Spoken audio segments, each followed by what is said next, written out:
to the A-10 Warthog for nearly 50 years, but that run as the primary mission here at DM for the Warthog is coming to an end. Dans la chaleur écrasante des déserts du Yémen, une vieille machine de guerre rugit de nouveau.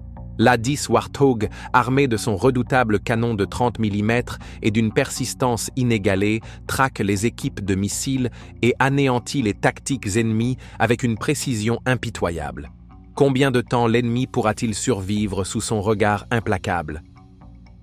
Un vent rude et un retour longtemps attendu. Sous un soleil implacable à la base aérienne d'Al-Dhafra, aux Émirats arabes unis, une nuée d'équipes au sol s'agitait autour d'une formation d'aéronefs gris terne le matin du 29 mars 2025. Le vent, tranchant en travers de la piste, soulevait des grains de sable qui tourbillonnaient dans l'air, scintillant un instant dans la lumière éclatante. Au milieu de ce tourbillon rugueux se tenait l'A-10 Thunderbolt II, surnommé depuis longtemps le Warthog, un avion de basse altitude, lourdement blindé, vu par certains comme une relique, mais vénéré par d'autres comme un sauveur aguerri par le feu des combats. Depuis 3 ans, l'A-10 avait été largement absent des principaux conflits.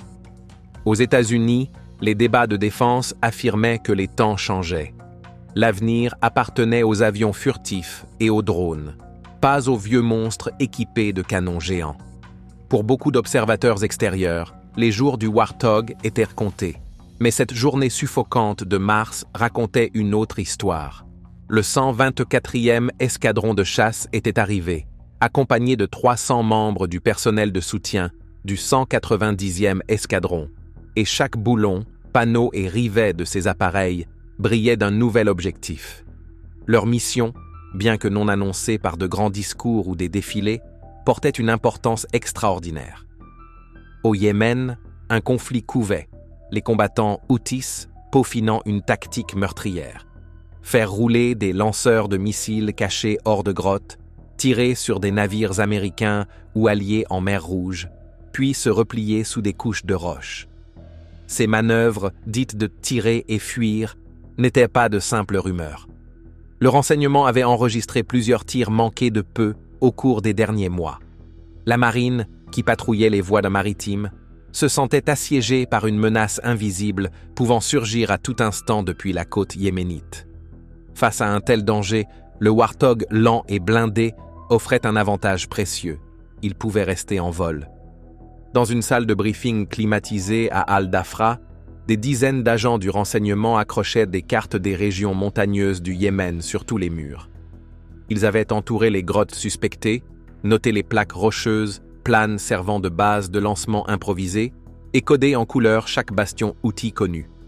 On supposait que des conseillers iraniens avaient appris aux insurgés à dissimuler les lanceurs de missiles sous des bâches camouflées, dissimulés dans de vieux camions parcourant les pistes à l'aube ou au crépuscule. Si un avion passait trop vite, les chances de repérer ces dispositifs cachés devenaient presque nulles. Mais un A-10, volant lentement et méthodiquement, scrutant chaque crête et chaque ravin avec des pods infrarouges, pourrait bien les surprendre à temps. Le problème plus profond résidait dans l'approvisionnement des Houthis en armes. Ils disposaient également d'anciens radars soviétiques ou iraniens qui, bien que technologiquement dépassés, pouvaient toujours détecter des vols non protégés et guider des tirs depuis le sol. L'A-10 n'est pas étranger aux tirs venus du sol, mais il n'est pas invincible. Les pilotes devaient rester vigilants face aux calibres lourds tirés depuis les hauteurs ou à partir de canons camouflés. Pour cette raison, la marine a envoyé des EA-18G Growler, des avions de guerre électroniques capables de brouiller et de désactiver les radars. Le premier jour, alors que le soleil grimpait lentement dans le ciel, le bourdonnement des techniciens et les murmures des pilotes formaient une sorte d'orchestre sous tension. Les équipes testaient l'énorme canon JAO 8A de 30 mm qui s'étendait sous le ventre du Warthog, chaque canon chargé de projectiles en tungstène ou en uranium appauvri. D'autres préparaient les rails à missiles pour les AGM-65 Mavericks et vérifiaient à 3 reprises les pods destinés à repérer des cibles à des dizaines de kilomètres. Pendant ce temps, le vent du désert arrachait des tourbillons de sable sur la ligne de vol, forçant certains techniciens à se couvrir le visage. Aucune conférence de presse ni remise de médailles n'annonça l'arrivée du Warthog. Mais les équipes au sol, les analystes du renseignement et les observateurs aériens savaient que le 29 mars marquait un tournant dans cette guerre de l'ombre. Les Houthis s'étaient habitués à des représailles rapides mais partielles qui ne les piégeaient jamais vraiment. Désormais, les États-Unis adoptaient une stratégie de surveillance constante, espérant surprendre les insurgés dans les quelques secondes où ils apparaissaient pour tirer un missile. C'était comme si le désert lui-même retenait son souffle, attendant de voir si la silhouette menaçante du Warthog allait faire pencher la balance d'une manière que peu osaient imaginer. Des grottes et des canons. Pourquoi le Warthog compte? Depuis des siècles, les tempêtes des conflits au Moyen-Orient ont balayé des déserts apparemment sans intérêt, pour voir les combattants locaux disparaître dans des labyrinthes de pierre. L'épine dorsale montagneuse du Yémen ne fait pas exception. Les Houthis y ont creusé des cachettes, dans des crêtes cratérisées qui, vues du ciel, ressemblaient à des motifs rocheux uniformes. C'est ainsi qu'ils ont survécu. Faire rouler un vieux camion équipé d'un rail de missiles hors d'un tunnel pendant 1 ou 2 minutes, tirer un missile à courte portée, puis disparaître à la vitesse d'un fantôme. Avec le temps, ils sont devenus assez audacieux pour menacer non seulement leurs ennemis locaux, mais aussi les navires passant par la mer Rouge. Face à cette ruse, l'A-10 apporte un arsenal de caractéristiques uniques. Sa conception place le pilote dans une baignoire en titane, capable de survivre à des impacts qui détruiraient des avions plus fragiles. Ses ailes larges et épaisses sont conçues pour un vol stable à basse altitude, idéal pour repérer une menace dissimulée au sol. Et, en son cœur, se trouve un énorme canon rotatif bien plus puissant que tout ce que possèdent les avions modernes. Une courte rafale peut projeter des centaines d'obus perforants en quelques secondes, réduisant en miettes chars, bunkers ou lanceurs de missiles. Mais au Yémen, la cible n'est pas une armée rangée en terrain découvert.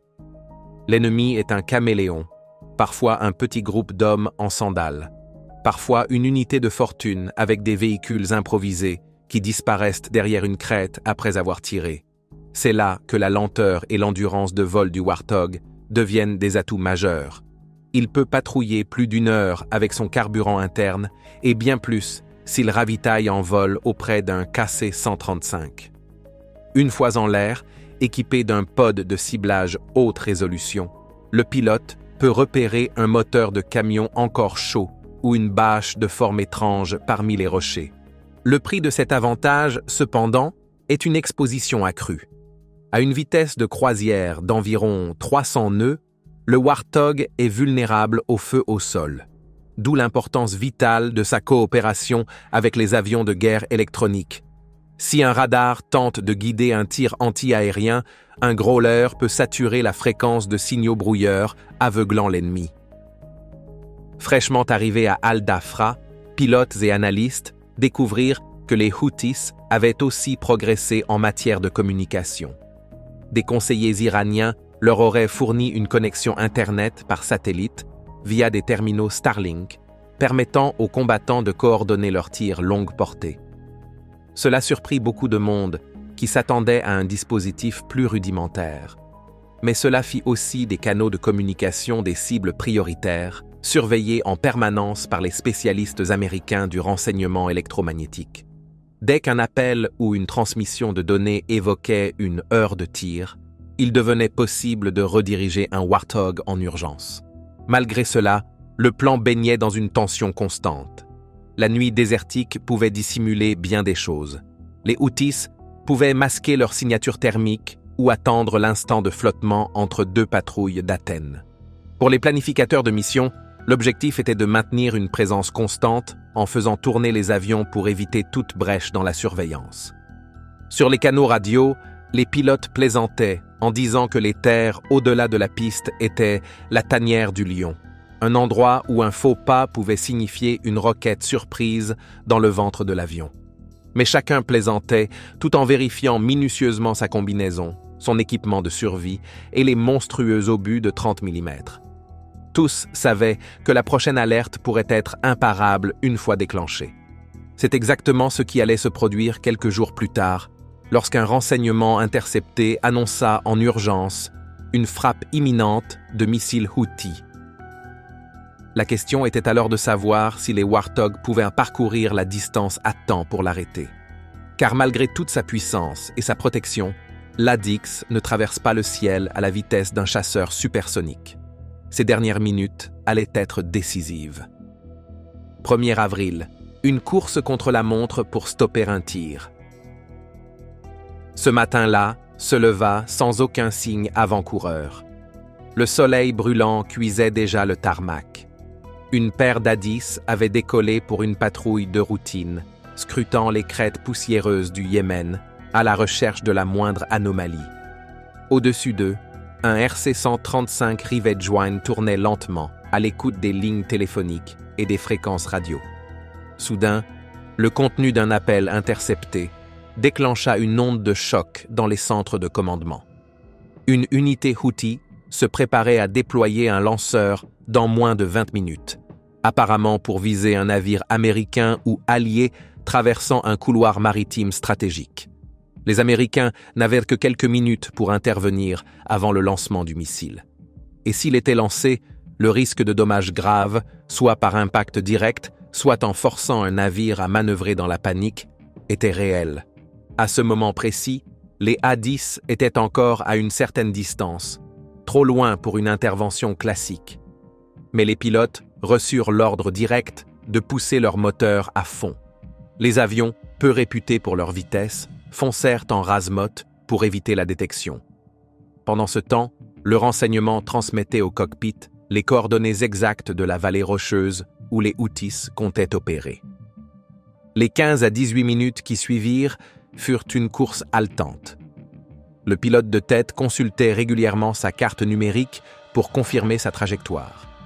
Le terrain désertique passait de dunes ondulantes à des pentes rocheuses abruptes et le pod lightning verrouilla ce qui ressemblait à un petit groupe de silhouettes près d'une grotte entr'ouverte.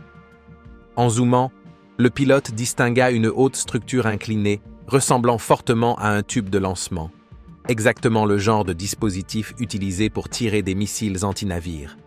Le temps semblait littéralement se fragmenter en secondes. Le pilote, prenant le risque d'essuyer des tirs depuis le sol, inclina alors le Warthog pour une approche directe. À environ 6500 mètres, il engagea le canon. Le Jao 8 rugit avec un brrrté sauvage, déchaînant une pluie de métal qui pulvérisa le lanceur, le camion et tout l'équipement associé dans une tempête d'étincelles et de poussière. Le second A-10, juste derrière, adopta une formation défensive, scrutant les environs à la recherche d'éclairs de bouche, pouvant indiquer la présence d'un canon anti-aérien dissimulé. Plus tard, les témoignages de ceux qui avaient observé la frappe la décrivirent comme une tornade soudaine et violente. Un instant, une équipe de combattants se tenait autour d'un camion, prête à tirer. L'instant d'après, une pluie d'obus de 30 mm avait réduit la scène en miettes. Pour les Américains, c'était la preuve que leur réseau de renseignement intégré pouvait réellement porter ses fruits. Pour les Houthis, c'était un signe terrifiant. Ce vieux Warthog massif n'était pas si facile à berner. Radar brouillé et triple frappe du 2 avril. Si les Houthis pensaient tirer des leçons du fiasco du 1er avril, ils réagirent vite. Des rapports indiquèrent qu'ils tentaient de réactiver d'anciens radars. Peut-être espéraient-ils qu'une alerte précoce leur permettrait de détecter les Warthogs à temps pour se replier dans leur grotte. Le lendemain, le renseignement signala une nouvelle concentration de camions au nord-est de Sadr, une région historiquement associée au bastion Houthis. Cette fois-ci, les Américains ne prirent aucun risque face à ces radars potentiels. La marine déploya des EA-18G Growler, des avions spécialisés dans le piratage et le brouillage des signaux ennemis. En quelques minutes, les pilotes de Growler repérèrent la bande de fréquence des radars Houthis et lancèrent des salves d'énergie électromagnétique. Cette attaque suffit à désactiver ou brouiller les écrans, les rendant inutilisables. Tandis que les Houthis luttaient avec leurs équipements électroniques paralysés, 2 Warthogs entrèrent en scène. Leurs pods de ciblage zoomèrent sur 3 camions dont la silhouette rappelait fortement des lanceurs de missiles. Un groupe tenta de couvrir un lanceur avec une bâche, mais il était déjà trop tard. D'une voix calme, le pilote de tête d'un A-10 tira un missile AGM-65 Maverick à environ 42 km de distance, effectuant une frappe à distance qui neutralisa le lanceur principal. L'explosion déclencha des détonations secondaires, vraisemblablement dues à des munitions stockées. Les éclats projetés transpercèrent les 2 autres camions. Quelques combattants grimpèrent à la hâte dans un pick-up délabré, espérant disparaître dans le dédale de pistes poussiéreuses. Le second A-10 sélectionna son canon et balaya le véhicule d'une brève rafale d'obus, le laissant immobilisé. Sur les fréquences radio, la voix du pilote était brève mais triomphante. 3 lanceurs détruits, aucun tir de riposte détecté. Pour les Houthis, ce fut un réveil brutal. Les vieux radars ne leur offrirent pas une bulle de sécurité. Et ils commencèrent à réaliser à quel point les Américains avaient intégré le renseignement, le brouillage et la frappe directe. L'idée de sortir discrètement pour tirer un missile devenait de moins en moins viable. Mais les Américains savaient que rien ne resterait aussi simple éternellement. Le relief accidenté du Yémen offrait aux Houthis de nombreux abris, et les conseillers iraniens pouvaient encore leur transmettre de nouvelles astuces pour contourner les brouilleurs. Mais ce jour-là, la synergie entre Growler et Warthogs avait porté un coup symbolique, car ni les Houthis ni leurs radars n'avaient vu les A-10 arriver, jusqu'à ce qu'il soit bien trop tard. Le désert change. La tension monte à la mi-avril. En moins d'une semaine, des interceptions radio révélèrent que les Houthis comprenaient qu'un nouveau paradigme s'était installé. Ils avaient déjà affronté la puissance aérienne occidentale, mais la présence des A-10 la rendait tangible, brutale. D'habitude, après un tir de missile, une cellule insurgée pouvait s'attendre à un délai avant la riposte. Désormais, la riposte semblait quasi instantanée. Alors ils s'adaptèrent. Les membres des Gardiens de la Révolution, IRGC, leur conseillèrent de réduire les communications téléphoniques ouvertes, de revenir à des signaux en ligne directe, voire d'enterrer des câbles si possible. Certains bricoleurs construisirent des leurres, des cadres en bois recouverts de bâches censés imiter la forme de camions ou de tubes lance-missiles. D'autres fouillèrent les marchés noirs locaux à la recherche de filets de camouflage pouvant masquer la chaleur des moteurs. Les équipages de Warthog, quant à eux, affinaient leur tactique. Les pods Lightning étaient capables de détecter des différences de température très subtiles. Si un leurre était froid comme la pierre, il ressortait clairement sur un fond brûlant. Les Américains savaient désormais les repérer. Si un filet était utilisé, le pilote pouvait remarquer une forme suspecte ou, mieux encore, observer des mouvements révélant le véritable camion. Lors des briefings quotidiens, les agents du renseignement accrochaient de nouvelles photos au mur, des indices de changement de signature tentés par les Houthis. Pendant ce temps, les spécialistes en signaux enregistraient des appels de plus en plus paranoïaques, les combattants réalisant que les Américains pouvaient les entendre. Le 10 avril, un signe évident apparut. Les Houthis retiraient leurs lanceurs lourds de la côte immédiate. Mais au poste de commandement américain, personne ne se réjouit trop vite. Une seule embuscade bien menée pourrait encore infliger des dégâts considérables à un pétrolier ou un navire de guerre. Il ne s'agissait pas que de missiles. Des survols en hélicoptère révélèrent de vastes cavités dans certaines crêtes pouvant abriter des armes plus avancées. Les Américains prirent note. Si les Houthis obtenaient des systèmes anti-aériens plus puissants, les avions volant bas comme le Warthog pourraient être menacés. Pour l'instant, toutefois, la guerre électronique menée par les Growlers neutralisait de nombreuses menaces. Dissuader l'utilisation des radars représentait déjà la moitié de la bataille pour assurer l'efficacité du Warthog. Sur le terrain, chaque pilote d'A-10 racontait ses expériences de tirs essuyés depuis le sol. Plusieurs avions avaient reçu des impacts sur le blindage, rebondissant ou laissant des bosses superficielles. Garder son sang-froid sous une pluie de balles traçantes faisait partie du métier. À plusieurs reprises, des technicals, camions équipés de mitrailleuses tirèrent sporadiquement sur les A-10. Les pilotes y répondaient généralement par une brève passe-canon ou une bombe bien placée. Rarement ces véhicules posèrent un problème par la suite. À l'approche de la deuxième semaine d'avril, les trackers enregistrèrent une baisse notable des tentatives de lancement depuis la côte yéménite. Les données du trafic maritime indiquèrent que moins de cargos demandaient une escorte armée. Les officiers de veille de la Navy abaissèrent leur niveau d'alerte de rouge à jaune dans certains couloirs. Mais l'histoire était loin d'être terminée. Les Houthis, connus pour leur imprévisibilité, pourraient préparer une attaque plus vaste, ou simplement attendre le jour où aucun A-10 ne serait apporté. Et en effet, le 13 avril, ce moment arriva, teintant le ciel de nouvelles étincelles de violence. 13 avril, une alerte de drone mortel et le marteau s'abat. Par un après-midi écrasant de chaleur, un drone américain glissa au-dessus de la province de Jauf. Il détecta une signature thermique frappante. Un camion garé près d'un champ, moteur brûlant. Cela aurait pu sembler banal ailleurs, mais selon les schémas locaux, les agriculteurs utilisèrent généralement de vieux véhicules plus petits. Ce camion-là avait le châssis lourd typique des plateformes lance-missiles. Un message fut immédiatement transmis à un A-10 en patrouille, fraîchement ravitaillé en vol. Le pilote vira à gauche, échangeant de l'altitude contre de la vitesse, et glissa en direction d'une crête, offrant une couverture partielle contre les armes légères. Le pod Lightning révéla un groupe d'hommes s'affairant autour d'une forme cylindrique haute. Vue du ciel, aucun doute. Un tube de missile, probablement un C-802, avec un camion en position de lancement. Aucun signe de radar actif cependant. Le pilote supposa que les Houthis craignaient d'en allumer un, redoutant les growlers brouilleurs. En un souffle, le pilote verrouilla le premier missile Maverick sur la silhouette du camion. Les doigts sur la console, il stabilisa les réticules, appuya sur le bouton et observa le missile fuser dans la pénombre.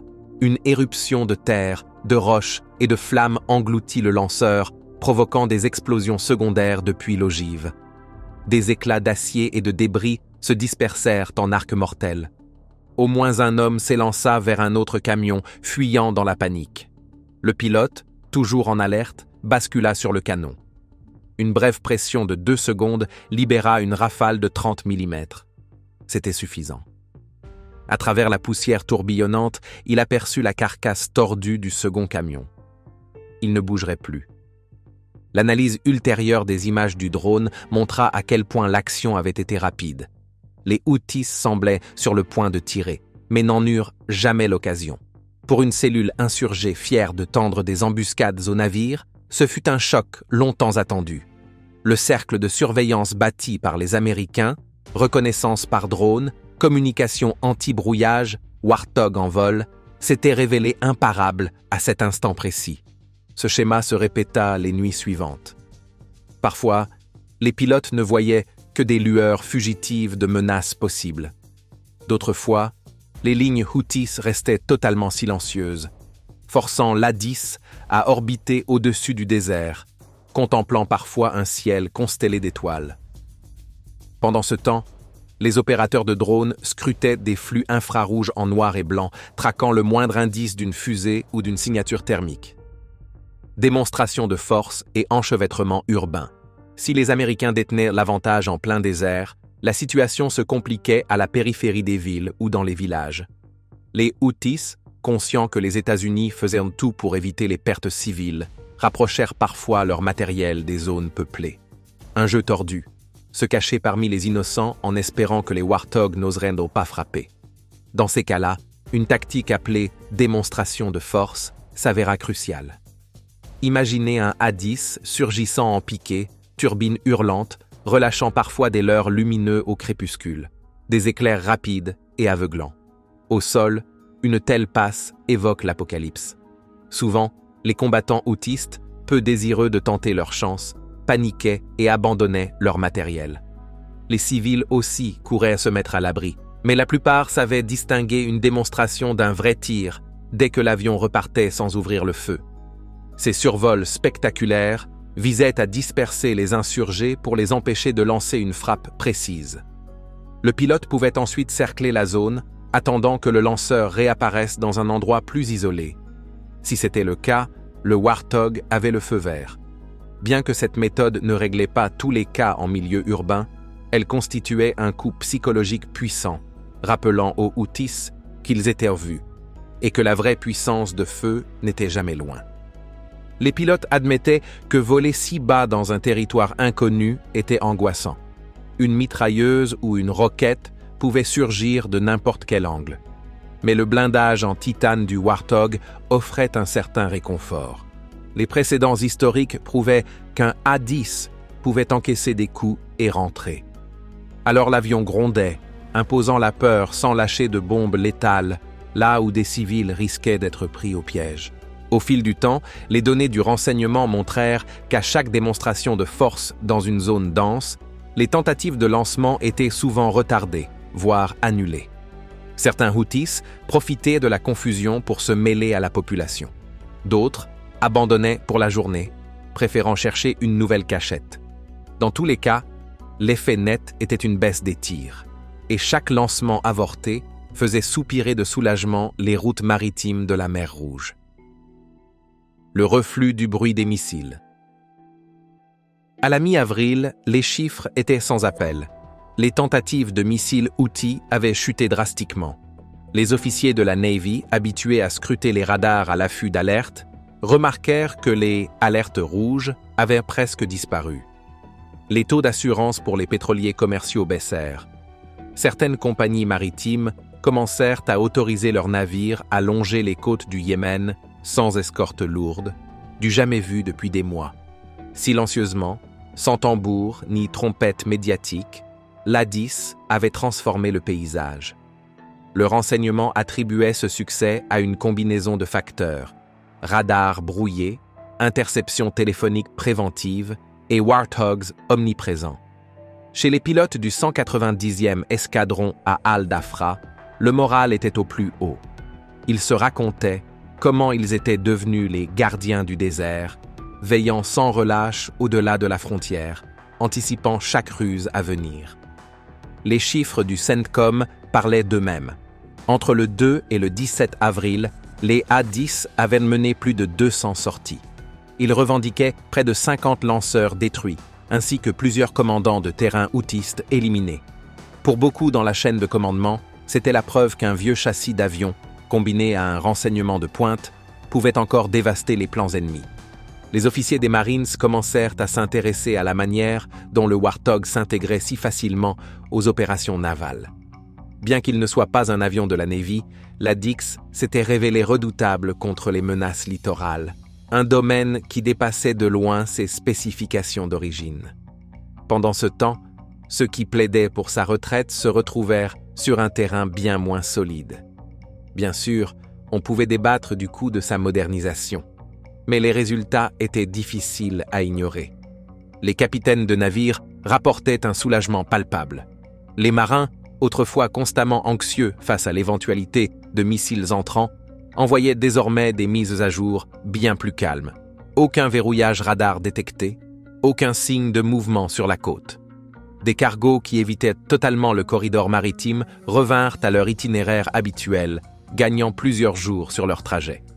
Ces opérations passèrent peut-être inaperçues face à d'autres événements dans la région, mais pour ceux qui sillonnaient ces eaux, c'était un véritable tournant. Pourtant, personne ne parlait de victoire totale. Les Houthis restaient une force présente au Yémen, contrôlant toujours des territoires et capables de coups d'éclat. Ils avaient simplement perdu la liberté de bombarder sporadiquement la mer de missiles. Chaque jour qui passait voyait de nouveaux lanceurs potentiels finir en carcasses fumantes dans les ravins des montagnes. Les chefs Houthis jaugeaient désormais chaque tentative avec appréhension, sachant qu'après un tir, il leur restait quelques minutes, peut-être moins, avant que la vengeance de l'A-10 ne s'abatte, le rugissement de l'A-10 et la propagation de sa légende. Dans les salles de repos, les nouveaux venus fraîchement débarqués des États-Unis écoutaient, les yeux écarquillés, les récits des pilotes ayant mené ces missions. Les avions revenaient avec de nouvelles cicatrices, impacts de balles, éclats d'obus, griffures laissées par des tirs trop proches. Les équipes de maintenance remplacèrent les panneaux, nettoyaient la poussière incrustée et rechargeaient le gros canon comme s'il s'agissait d'une simple routine. Presque chaque mission se concluait par le même constat. Une immense gratitude pour l'épaisse carapace de la 10 et son approche lente, parfaitement adaptée à la détection et la neutralisation de menaces dissimulées. Rien à voir avec les bombardiers à haute altitude larguant leurs charges sans jamais voir un seul flash d'armes au sol. Ici, le pilote voyait littéralement les camions fuir, les hommes se disperser et pouvait ajuster son tir pour un effet maximal. Ce style d'engagement lent et méthodique s'avérait, ironiquement, parfaitement adapté au jeu du chat et de la souris hyper adaptatif qui régnait au Yémen. Les Houthis, cherchant à échapper au radar des avions rapides, se retrouvaient face à un avion qui refusait de disparaître. Un avion qui tournait, scrutait et restait toujours dans les parages. Hors de la base, des rumeurs circulaient. Les Houthis auraient commencé à surnommer l'avion le marteau volant à basse altitude, en référence au moment brutal où ils réalisaient qu'un A-10 était dans le ciel. Certains récits de tribus locales mentionnaient que des guetteurs Houthis partaient à moto, téléphone à la main, dès qu'un avion aux ailes larges approchait, pour découvrir ensuite que les brouilleurs ou les interceptions coupaient leurs alertes avant qu'elles n'arrivent. Pendant ce temps, à Washington, le débat sur l'avenir du Warthog s'enflammait à nouveau. Les planificateurs favorables à sa retraite se retrouvaient face à des questions difficiles. Si une cellule supposément obsolète pouvait, à elle seule, étouffer les lancements de missiles, quels autres rôles pouvait-elle encore remplir d'ici 2029 ? Les avions furtifs étaient certes cruciaux dans les conflits entre grandes puissances, mais la situation au Yémen rappelait que toutes les guerres ne se jouent pas contre des réseaux anti-aériens de haute technologie. Certaines se déroulent dans des labyrinthes rocheux, face à des camions dissimulés, et se gagnent avec un avion implacable, capable d'encaisser les coups et d'en rendre bien plus encore. Vers la seconde moitié du mois d'avril, le rythme des combats ralentit. Les Houthis comprirent que leurs attaques répétées avaient épuisé leurs ressources sans causer de dégâts comparables aux marines américaines ou alliées. Malgré cela, les Américains restèrent en alerte. La complaisance était dangereuse. Les équipages des Warthog poursuivaient leur rotation. Les Growlers restaient à portée pour brouiller tout ce qui apparaissait sur un radar. Les vols de Rivet Joint continuaient à surveiller les communications Houthis à la recherche d'indices d'un regain d'ambition. Aucune foule en liesse ni bannière ne marqua le changement de pouvoir. Mais chaque jour de paix relative sur les routes maritimes confirmait discrètement une chose. Le Warthog avait forgé un nouvel héritage, prouvant que lent et bas pouvait encore dominer sur le bon champ de bataille.